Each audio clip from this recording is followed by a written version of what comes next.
اب آئیے یہ جو مجددین کا تصور میں نے پیش کیا ہے، اس سلسلہ مجددین کی پہلی کڑی ہے حضرت عمر بن عبدالعزیز رحمت اللہ علیہ، جنہیں ہمارے ہاں پانچواں خلیفہ راشد بھی کہا جاتا ہے۔ ولادت سن 61 ہجری کی ہے، انتقال ٹھیک 40 برس کی عمر میں 101 ہجری میں ہو گیا۔ خلافت صرف 2 سال حضرت ابوبکر کی طرح، سن 99 ہجری سے 101 ہجری۔ خود یہ مروان بن حکم کے پوتے تھے۔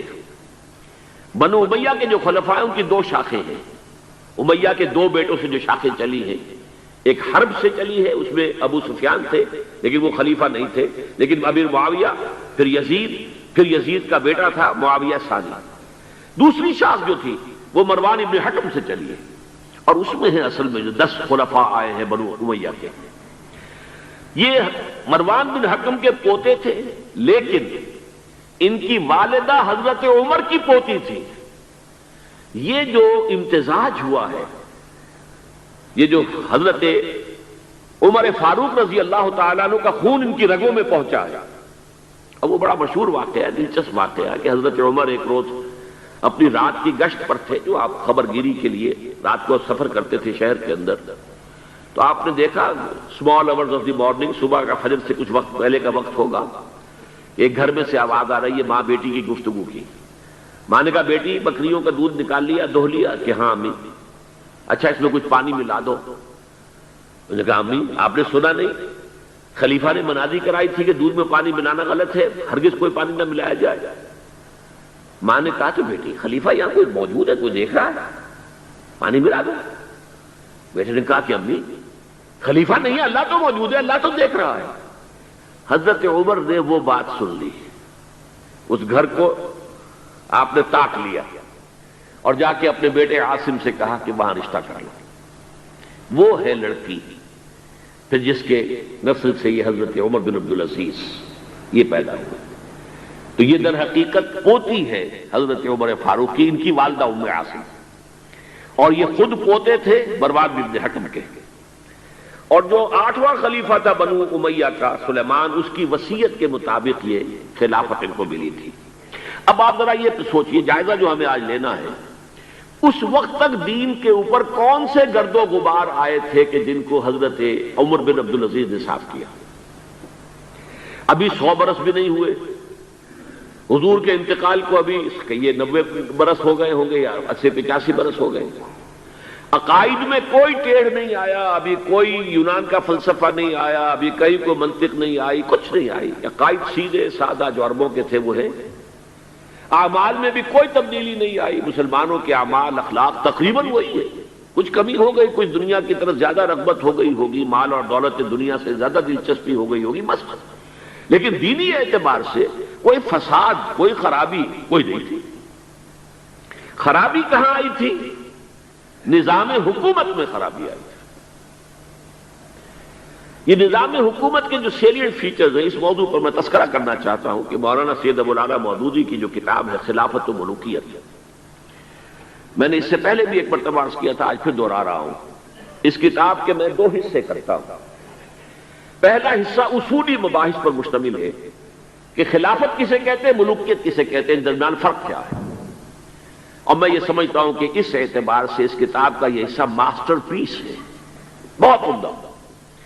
ویسے بھی آپ میں سے بہت سے حضرات کے علم میں ہوگا کہ میں یہ تسلیم کرتا ہوں کہ مولانا مودودی 20ویں صدی عیسوی کے سب سے بڑے مسلم پولیٹیکل سائنٹسٹ تھے۔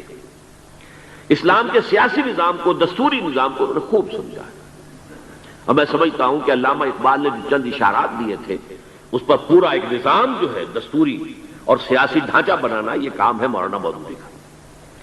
البتہ اس کتاب کا دوسرا حصہ کہ یہ جو خلافت سے ملوکیت کی طرف تبدیلی ہوئی ہے، اس کے اسباب کیا تھے، اس میں مولانا سے ٹھوکریں کھائی گئی ہے۔ یہ تاریخ کا معاملہ اور فلسفہ تاریخ کا معاملہ ہے، یہ پولیٹیکل سائنس کا ایشو نہیں ہے۔ بہت بڑی غلطی ہے اس میں، بلکہ اس پہلو سے یہ کتاب کا یہ حصہ سخت گمراہ کن ہے۔ تو میں یہ دونوں باتیں ریکارڈ پر لے آنا چاہتا ہوں کہ اس کتاب کے دوسرے حصے کو میں بالکل اس سے اعلان برات کرتا ہوں اور پہلے حصے کو ٹوٹلی اون کرتا ہوں۔ پہلے حصے میں انہوں نے جو چیزیں گنوائی ہیں کہ اسلامی نظام حکومت میں، اسلامی خلافت کے نظام میں کیا چیزیں ہوتی ہیں۔ نمبر 1، اللہ کی حاکمیت، کتاب و سنت کی بالادستی، ٹھیک، یہ تو یقیناً جیسے تھی ویسے ہی اب بھی تھی، لوگوں کی انفرادی زندگیوں میں اب بھی تھی، اور یہ کہ کم سے کم نظری طور پر حکومت کی سطح پر بھی یہ حکومت اللہ کی اور کتاب و سنت کی ٹوٹل بالادستی، اس کو تسلیم کیا جاتا تھا۔ فرق کہاں آیا؟ خلافت راشدہ شورائی حکومت تھی، جبکہ اب جو حکومت بنو امیہ کی بن گئی، جسے حضور نے ملکن کہا ہے، ملوکیت، تحکمانہ انداز، ہمارا اختیار ہے، جو ہم چاہیں گے کریں گے، زمین و آسمان کا فرق واقع ہو گیا۔ وہاں خلیفہ کا انتخاب ہوتا تھا مشورے سے، امرہم شورا بینہم ان مشورت المسلمین۔ یہاں اب خلافت ہو گئی قبائلی، بنو امیہ، بنو عباس، اور موروثی ہو گئی، باپ کے بعد بیٹا، بیٹے کے بعد پوتا۔ وہاں بیت المال مسلمانوں کی ملکیت، مسلمانوں کی امانت تھا خلیفہ کے پاس، اور خلیفہ کا حق اس میں صرف اتنا تھا جیسے کہ حضرت ابو بکر نے فرمایا، حضرت عمر نے فرمایا، اور یہی بات عمر بن عبدالعزیز نے کہی کہ جتنا حق کے قرآن نے دیا ہے کسی مسلمان کو، اگر اس کی زیر کفالت کو یتیم ہو، یتیموں کا مال بھی ہے، اس کی دیکھ بھال وہ کر رہا ہے، تو جو ولی ہے یتیم کا، اگر وہ غنی ہے تو اسے ایک پیسہ بھی لینا یتیم کے مال میں سے حرام ہے، لیکن اگر وہ خود محتاج ہے تو وہ ضرورت کے مطابق اس سے لے سکتا ہے، جتنا کچھ بھی ایک یتیم کا ولی یتیم کے مال میں سے لے سکتا ہے، اس سے زیادہ خلیفہ کے لیے بیت المال سے لینا جائز نہیں ہے۔ یہ معاملہ تھا ابو بکر صدیق کا، عمر فاروق کا، عثمان غنی کا، علی مرتضیٰ کا، رضی اللہ تعالی عنہ اجمعین۔ لیکن اب آ کر دور بنو امیہ میں یہ جو خزانہ تھا یہ ذاتی ملکیت بن گیا، جس کی بنا پر عیش و عشرت بھی ہوئی، اور داد و دہش، جس کو چاہا جو چاہا دے دیا، جس کو چاہا اشرفیہ بخش دی، جس کو چاہا جو ہے نواز دیا، جس کی چاہا وفاداری خریدنے کے لیے خزانے میں سے، بیت المال میں سے پیسہ خرچ کر دیا۔ پھر عوام کے حقوق، یہ جو آپ کو ہیومن رائٹس کا تصور آج ملتا ہے دنیا میں، کسی شخص کو محض شبے کی بنیاد پر گرفتار نہیں کیا جا سکتا، اظہار رائے کی پوری آزادی ہے، ایک عام آدمی بھی خلیفہ وقت کو ٹوک سکتا ہے کہ یہ کرتا آپ کا کہاں سے بن گیا، یہ تو ان یمنی چادروں کا بنا ہوا ہے کہ جو مال غنیمت میں آئی تھی، اور ہر مسلمان کو جتنا ٹکڑا بنا اس سے کرتا نہیں بنتا، آپ کا کرتا ہم دیکھ رہے ہیں، آپ نے اس یمنی چادر کا بنا ہوا کرتا پہنا ہوا ہے، ہاؤ کم، کیسے بن گیا؟ آپ ہم میں ہے بھی طویل القامت انسان۔ اور حضرت عمر ناراض نہیں ہوئے کہ مجھ پر میرا ذاتی معاملہ ہے، بلکہ کہا حضرت عبداللہ ابن عمر سے، اپنے بیٹے سے، کہ بیٹے آپ وضاحت کر دیں۔ ان کا کہ نہ میرا کرتا بن رہا تھا نہ ابا جان کے، میں نے اپنا حصہ جو ہے کپڑے کا وہ بھی ابا جان کو دے دیا۔ ان کا ٹھیک ہے، الآن نسمع ونطیع، جی اب فرمائیے، ہم سنیں گے، اطاعت کریں گے۔ وہ حزب اختلاف کا وہ رول نہیں تھا کہ کچھ بھی ہو مخالفت کرنی۔ ایک بوڑھی عورت ہے وہ ٹوک رہی ہے، عمر تم کون ہوتے ہو ہمارے حق مہر کے اوپر حد بندی کرنے والے؟ سیلنگ اس سے زیادہ نہیں ہوگا، تم کون ہوتے ہو؟ اور آج میں تو اللہ نے قنطار کا لفظ استعمال کیا، ڈھیروں مال دیا ہو اگر مہر میں، تب بھی اگر طلاق دیتے ہو تو تم واپس لینے کے حقدار نہیں ہو۔ حضرت عمر نے تسلیم کیا کہ آج ایک عورت نے عمر کو دین سکھایا اور اپنا آرڈیننس واپس لے لیا۔ یہ نظام حکومت، یہ مساوات کے سفر کر رہے ہیں۔ بیت المقدس کا سفر کوئی 50-100 میل نہیں ہے، 700 میل کا سفر، دق و دق صحرا کا سفر، اور ایک خادم، ایک اونٹ، اس پر باری باری بیٹھ رہے ہیں، اس لیے کہ 2 آدمی بیک وقت نہیں بیٹھ سکتے، سارا راشن بھی اسی اونٹ پر ہے۔ ایک منزل خلیفہ اوپر بیٹھے ہیں تو خادم جو ہے نکیل پکڑ کر آگے چل رہا ہے، اگلی منزل میں اب خادم اوپر بیٹھا ہے اور خلیفہ جو ہے نکیل پکڑ کے آگے چل رہا ہے۔ یہ مساوات، یہ تھی خلافت راشدہ۔ ظاہر بات ہے کہ اب صورتحال تبدیل ہو گئی۔ پہلے ملک جو تھا وہ اللہ کا تھا، اب ذاتی جاگیر بن گیا، اور اس ذاتی جاگیر میں سے جاگیریں دے دی گئی اپنے خاندان والوں کو، بنو امیہ کو سب سے بڑھ کر، اپنے جو بھی اور وفادار ہیں، جو بھی اور حمایتی ہیں ان کو۔ اس کے علاوہ جس کے لیے حضور نے اسے ملکن اعظم کہا ہے، ملکن اعظم، افضا یعوذ کہتے ہیں دانتوں سے کاٹنے کو، کاٹ کھانے والی، کٹ کھنی، جیسے کاٹ کھانے والا کتا ہوتا ہے، کٹ کھنا کتا، تو یہ کچکھنی ملوکیت، اس کے لیے نوٹ کیجئے اسی دور میں حضرت عمر بن عبدالعزیز سے پہلے اسی دور بنو امیہ میں سانحہ کربلا ہوا، عظیم ترین سانحہ. پھر واقعہ حرہ ہوا، 3 دن تک مدینے کو حلال کر دیا گیا فوجیوں کے لیے، جس طرح چاہو لوٹو، جس طرح چاہو عصمت دری کرو، جو چاہو کرو، مال عزت سب سنبھال لی جائے. مسلمانوں کے ہاتھوں ہوا اور مدینے کا ہوا، مدینے کا شروع ہوا. پھر اسی دور میں حضرت عبداللہ ابن زبیر کی شہادت ہوئی سن 73 ہجری میں. پھر حجاج ابن یوسف جیسا ڈکٹیٹر اسی دور میں تھا. سینکڑوں تابعین کو جس نے ذرا کوئی بات کہہ دی، جس کے بارے میں ذرا اندیشہ ہوا کہ یہ جو بھی اس وقت کی حکومت ہے اس کے خلاف کوئی بات کہہ رہا، گردن اڑا دو. کوئی پوچھ تاچھ نہیں، کوئی مقدمہ نہیں، کوئی الزام لگا کر ثبوت دینے کی کوئی ضرورت نہیں. سینکڑوں تابعین. اسی دور حکومت میں محمد ابن قاسم جو یہاں ملتان تک چل کر آ گیا تھا رحمت اللہ علیہ، اور اب وہ ارادہ کر رہا تھا آزاد کشمیر کی طرف، پہاڑی علاقوں کی طرف جو ہے وہ فتح اور کشمیر کی طرف جانے کا، واپس بلا کر شہید کر دیا گیا. کیوں؟ بہت پاپولر ہو گیا تھا محمد ابن قاسم. ہندوؤں نے اس کے بت بنا کر اپنے مندروں میں رکھ لیے تھے پوجنے کے لیے. یہ تو اوتار ہے، در جوانی توبہ کردن سیوائے پیغمبری. یہ نوجوان اور اتنا نیک، ان کے لیے تو کوئی قیاس کے قابل بات تھی نہیں. اوتار، وہ تو فوراً اوتار مانگتے ہیں نا. پھر بت بنا کے مندروں میں رکھ دیے گئے. اندیشہ ہو گیا. ملوکیت کو ہمیشہ خطرہ ہوتا ہے. کوئی شخص ذرا پاپولر ہونے لگے تو کان کھڑے ہو جاتے ہیں کہ ہمارے لیے خطرہ بن جائے گا، لہذا شہید کر دیا گیا.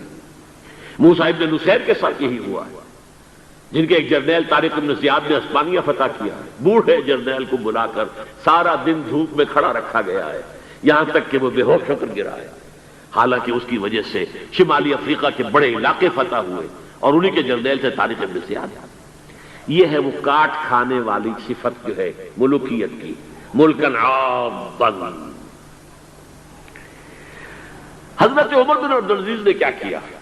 دیکھیے ان کا تجدیدی کارنامہ صرف 3 نکات پر مشتمل ہے. یہ میں بتا چکا ہوں آپ کو.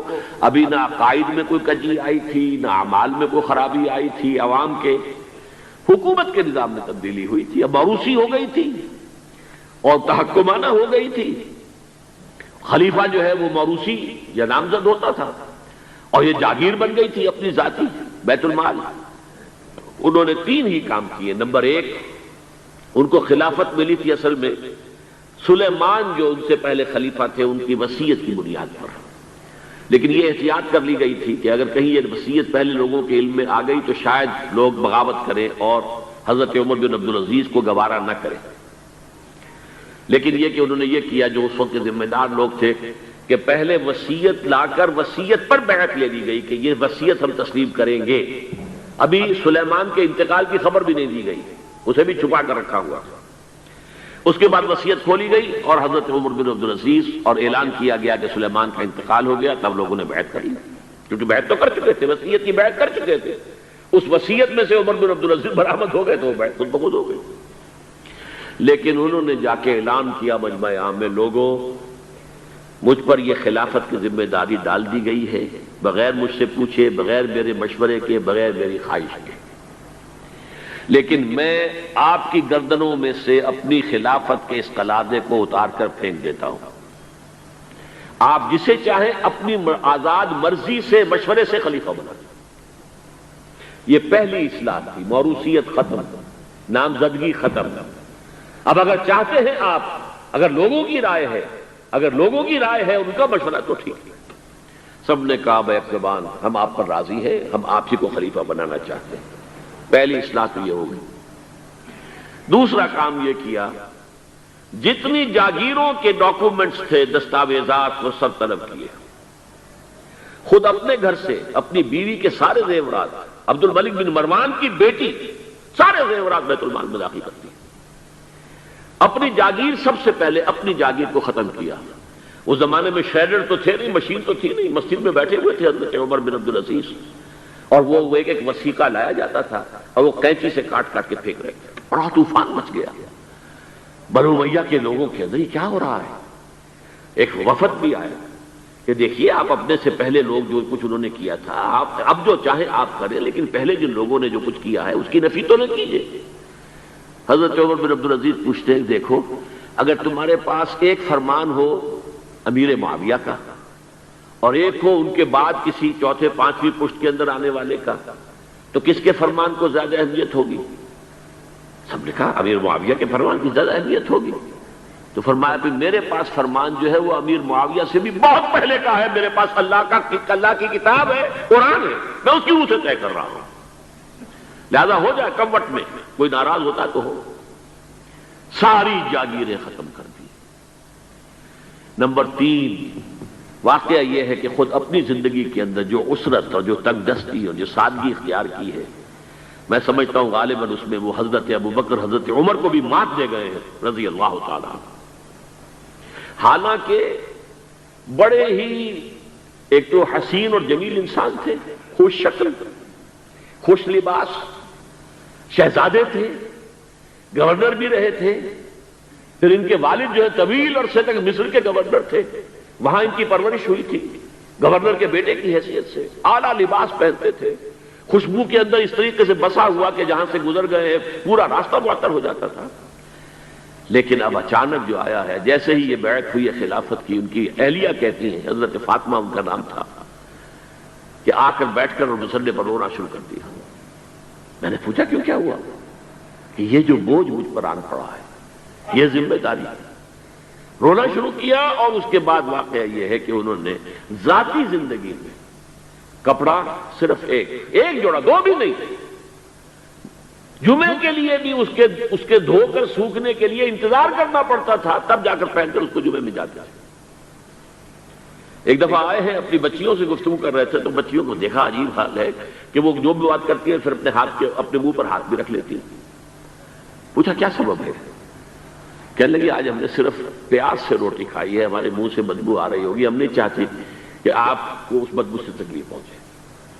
حضرت عمر رونے لگے، لیکن کہا انہوں نے کہ میری بیٹیوں کیا تم یہ پسند کرو گی کہ تمہیں دنیا کی نعمتیں ملے اور عیش ہو اور تمہارا باپ جہنم میں جائے؟ ان بچیوں نے بھی رونا شروع کر دیا۔ سارے زیورات ختم، اپنی جاگیر ختم۔ وہ آپ نے پڑھے ہوں گے واقعات کہ اگر چراغ بھی ہے رات کو، سرکاری کام کر رہے ہیں، تو وہ جو بیت المال کے تیل سے جو جلنے والا چراغ ہے وہ روشن ہے۔ خادم نے آ کر کوئی گھریلو بات کرنی چاہیے تو کہا پہلے چراغ گل کر دو پھر بات کرو۔ ذاتی بات ہو رہی ہو تو سرکاری جو تیل کا چراغ ہے وہ نہیں جلے گا۔ میں یہ سمجھتا ہوں، میں علی وجہ البصیرت کہہ رہا ہوں کہ میرے نزدیک تو اس قدر شاید باریک بینی کی باتیں جو ہیں میرے علم میں نہیں ہے کہ حضرت ابو بکر اور حضرت عمر، اور پھر یہ کہ وہاں کوئی ایسا کنٹراسٹ، سائملٹینیس کنٹراسٹ نہیں تھا، اس لیے کہ حضور کے ساتھ جد و جہد کرتے ہوئے ان کی زندگیوں میں پہلے بھی فقر اور ساری اختیاری فقر کی کیفیات تھی۔ یہاں تو اچانک ہوا ہے کہ اس سے پہلے ایک بہت خوش باش، خوش لباس، خوش شکل، بہت ہی ہر طرح کے ناز و نعم کے اندر پلا ہوا انسان، شہزادہ، اچانک بوجھ آیا ہے تو زندگی کے اندر انقلاب آ گیا۔